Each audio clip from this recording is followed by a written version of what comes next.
Сізді қандай адам сыртыңыздан бақылап, қарап жүр? Көреміз. Қандай адам бақылап, қарап жүр?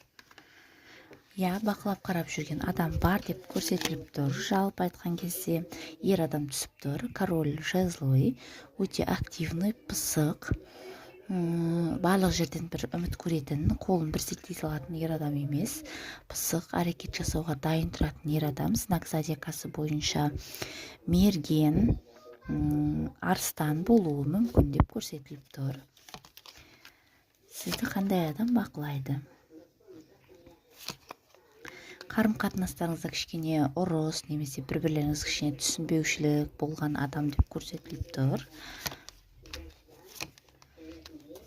Сізді білдіртпей бақылайды, сізге қарай көңілі бар, симпатия, ұнатуы бар. Сол себепті сіздің өміріңізде не болып жатыр, соны зерттегісі келеді. Яғни жеке өміріңізді зерттегісі келеді бар деп көрсетіліп тұр. Сіздің жаңағыда қаржылық жағыңызды да білгісі келеді, жалпы состояниеңіз қалай, тұрмыстық өміріңіз қалай, соның барлығын білгісі келетін ер адам бар деп көрсетіліп тұр. Бұл қандай ер адам? Қандай ер адам?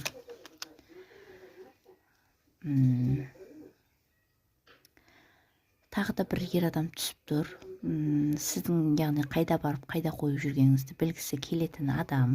Король пентакли деп түсіп тұр. Бұл ер адам отбасылы ер адам болуы мүмкін, немесе сіздің күйеуіңіз болуы мүмкін. Яғни отбасылы ер адам сіздің қайда барып, қайда қойғаныңызды, қайда жол жүріп жатқаныңызды білгісі келетін адам тағы да сізді бақылап жүр деп көрсетіліп тұр.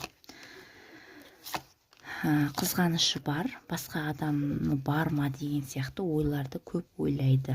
Яғни сізді ұнататын және де бақылап жүретін бір немес бірнеше ер адам бар деп түсіп тұр. Лайк басып, тіркелуді ұмытпаңыздар. Сау болыңыздар.